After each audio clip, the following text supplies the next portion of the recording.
ये देख सकते हैं बैरिकेड तोड़ दिया गया है और ये देख सकते हैं वापिस से ये देखिए पूरा शक्ति प्रदर्शन यहाँ पर हो रहा है। देखते हैं पुलिस प्रशासन कब तक यहाँ पर इनको रोक पाता है। ये देख सकते हैं यहाँ पर, ये देख सकते हैं, देख सकते हैं यहाँ पर जो लोग मनुस्मृति को मानते हो, जाए पाकिस्तान, जाए बांग्लादेश, जाए इजराइल, कहीं और जाए जहां रह सकते हैं, लेकिन इस देश में मनुस्मृति को जो मानेगा उसके लिए कोई जगह नहीं है। इस देश में केवल जो इसमें देश को संविधान को मानेगा, इस देश में वही रह सकता है।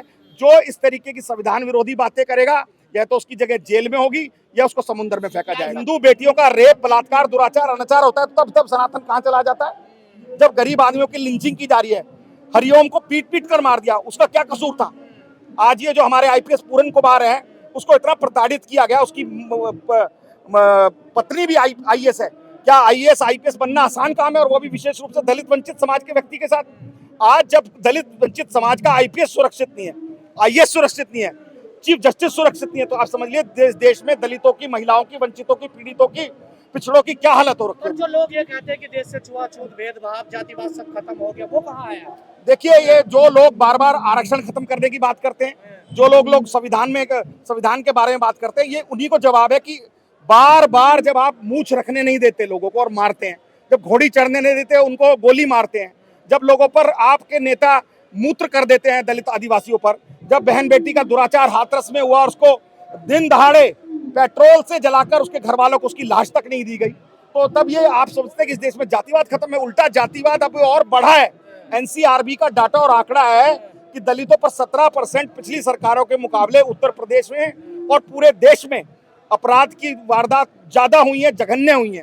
पर सर, जब चीजें सुरक्षित नहीं तो आप जैसे लोग, जो गरीब लोग दूर दराज में रहते हैं, वो कैसे सुरक्षित होंगे? हाँ, यही जो दलित लोग, ये मुख्य मुद्दा है। इसीलिए आज यहाँ लोग इकट्ठे, सो कॉल्ड विसल ब्लोअर्स, या जितने एनजीओ हैं, जितनी संस्थाएं हैं, जितनी और लोग इसी विचारधारा के लोग हैं, जो संविधान के मानने वाले लोग हैं, आज यही कहने निकले हैं कि जब इतने देश के सर्वोच्च पदों पर इतने बड़े बड़े लोगों पर ये मानसिकता अटैक कर रही है, उनको एक तरीके से प्रताड़ित कर रही है, तो देश के वंचित समाज को इस वक्त जागकर रोडों पर आना चाहिए, इन अपने घरों से निकलकर इन बेईमानों को उतारना चाहिए, क्योंकि आज अगर इनके खिलाफ हम नहीं लड़े तो ये हमारे सर पर चढ़कर नाचेंगे।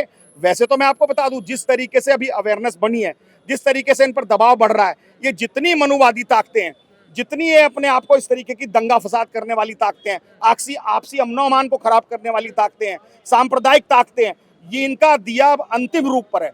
जैसे जब दिया बुझता है तो फड़फड़ाता है ना, तो ये फड़फड़ा रहे हैं और अब ये बुझने वाला है, इसीलिए इस तरीके के कुकृत्य कर रहे हैं। जो हमलावर है वो कह रहा है मुझे कोई पछतावा नहीं है। देखिए, तभी हमने कहा ना, बेंगलोर में एक एफआईआर इनके खिलाफ हुई है, इसके खिलाफ पूरे देश में एफआईआर होनी चाहिए, और इसको घसीटते हुए, पूरे रोड पर घसीटते हुए इसका मुंह काला कर दिल्ली पुलिस को और तमाम पुलिस को उसको जेल की सलाखों के पीछे भेजना चाहिए। हीरो बना रही है, इसके इंटरव्यूज ले रही है। देखिए, वो गोदी मीडिया, नोएडा मीडिया का तो यही काम है। वो तो जो जितने गलत लोग होंगे, जो संविधान में विश्वास नहीं करते हैं, जो लोग गरीब, वंचित, शोषित पीड़ितों पर अत्याचार, दुराचार, अनाचार करते हैं, उनको ग्लोरीफाई करेगी। एक विचारधारा की सरकार है। जब सरकार के मुखिया ये कह रहे हैं कि ये देश को हम हिंदू राष्ट्र बनाएंगे, इस देश को केवल एक समाज के लिए कर रहे हैं, जबकि इस देश के संविधान में, ये देश संवैधानिक रूप से धर्मनिरपेक्ष देश है। इस देश में हिंदू, मुस्लिम, सिख, ईसाई, जैन, बौद्ध, पारसी या कोई और नया धर्म भी बना ले, उस सबको आजादी अपने धर्म की बात रखने की, अपने धर्म से पूजा पाठ करने की, खाने पीने की, आने जाने की। लेकिन जिस तरीके की ये विचारधारा की सरकार है, और विशेष रूप से कहूँ आरएसएस की विचारधारा की सरकार है, ये तो पूरे देश में तनाव कर रही है, झगड़े फसाद कर रही है, क्योंकि डेवलपमेंट के काम कर नहीं रही। साउथ में जाती है तो हिंदी भाषियों से लड़ रही है, महाराष्ट्र में जा रहे हैं तो ये नॉर्थ इंडियंस को मार रहे हैं, कहीं दलितों पर अत्याचार कर रहे हैं, कहीं आदिवासियों की जमीनों को हड़प रहे हैं, कहीं पिछड़ों को तंग किया जा रहा है, कहीं आरक्षण के माध्यम से उसको कम करके लेटरल एंट्री लेके जा रहे हैं, कहीं बैकलॉग को भरा नहीं जा रहा है। सर, पिछले कुछ दिनों से देखा जा रहा है, पहले राष्ट्रपति का अपमान हुआ, उन्हें मंदिर में नहीं जाने दिया, ग्वालियर हाईकोर्ट में मूर्ति लगनी थी सुरेश कैद का, अभी अपना ने क्या क्या उनको बोला गया। सीजीआई लगातार कितनी भी बड़ी कुर्सी पे क्यों न बैठ जाए, उसका अपमान हो रहा है सर। यही तो मुद्दा है कि देश के लोगों को, आप जैसे विसल ब्लोअर्स को ये जगाने का मुद्दा है, जो घरों में बैठे हैं उनके लिए चेतावनी है कि जब देश की राष्ट्रपति को मंदिर बनता है तो उसे मंदिर में इनवाइट नहीं किया जाता, बेशक वो सर्वोच्च पद पर है। और देश के एक पूर्व राष्ट्रपति गोविंद साहब, वो जाके 100 साल मना रहे हैं आरएसएस का, जिस संगठन का एक भी रत्ती भर योगदान नहीं है, केवल एक ही योगदान है कि देश में हिंदू मुस्लिम करना, हिंदुस्तान पाकिस्तान करना, शमशान कब्रिस्तान करना, और देश में किस तरीके से गंगा जमनी तहजीब को खराब कर कर देश में दंगा फसाद करना, देश में मंदिर मस्जिदों के नारे लगाना। अभी पहले राम मंदिर का मुद्दा अयोध्या का लेके आ गए थे, अब काशी का लेके आ गए हैं, फिर मथुरा का लेके आ गए हैं। अरे भैया, ये देश स्कूलों से चलेगा, अस्पतालों से चलेगा कि मंदिर मस्जिद गुरुद्वारों से चलेगा? इस देश में अगर सबसे कोई पवित्र ग्रंथ है और सबसे बड़ा ग्रंथ है, रामायण से भी, महाभारत से भी, गीता से भी, कुरान से भी, बाइबल से भी, गुरु ग्रंथ साहिब से भी, तो वो सबसे बड़ा महान ग्रंथ है इस देश का संविधान, जिसने इस देश की महिलाओं को, आधी आबादी को जीने की आजादी दी है। तो मनुस्मृति को मानते हैं। तो जो लोग मनुस्मृति को मानते हो, जाए पाकिस्तान, जाए बांग्लादेश, जाए इजराइल, कहीं और जाए जहां रह सकते हैं, लेकिन इस देश में मनुस्मृति को जो मानेगा उसके लिए कोई जगह नहीं है। इस देश में केवल जो इसमें देश को, संविधान को मानेगा, इस देश में वही रह सकता है। जो इस तरीके की संविधान विरोधी बातें करेगा, या तो उसकी जगह जेल में होगी या उसको समुद्र में फेंका जाएगा। जूता मारने वाले वकील का कहना है, अगर भगवान का फिर आदेश आया तो फिर यही घटना होगी। और अब की बार जो इनका भगवान है, उसका आदेश फिर हमें आएगा कि इसका मुंह भी काला करेंगे, इसका सर भी फोड़ेंगे, इसका सर भी तोड़ेंगे। आपको पता है इस व्यक्ति का क्या है?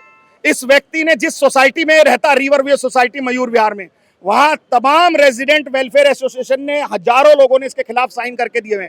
ये पिछले 4-5 साल से उन लोगों की कंप्लेंटें करता है, उन लोगों के साथ गाली गलौज करता है।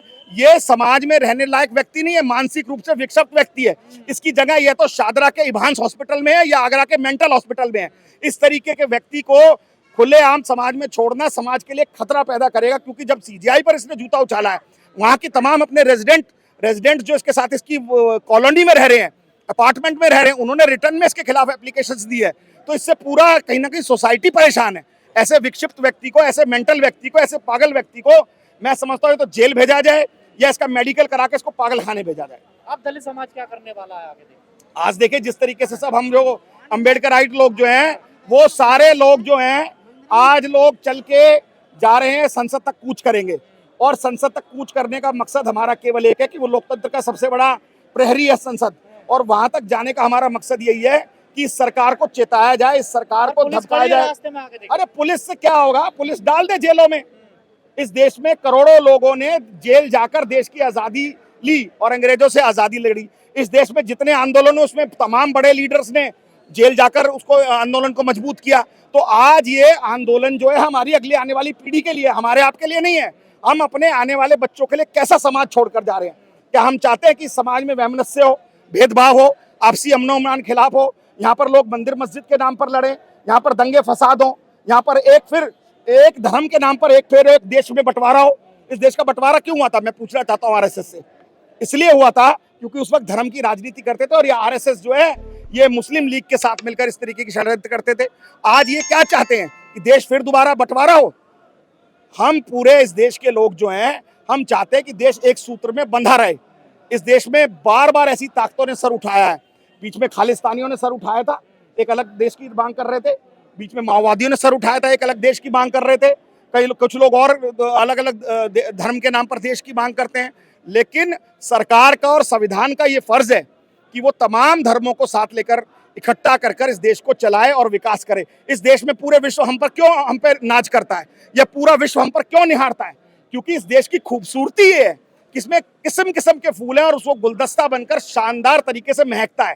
तो इसको सरकार को इंश्योर करना चाहिए, और सरकार को आज हम चेताने ही जा रहे हैं कि ये इस देश में नहीं चल सकता। अगर ज्यादा दिन इस तरीके से करोगे तो आपकी गद्दी भी उखाड़ कर फेंकी जाएगी।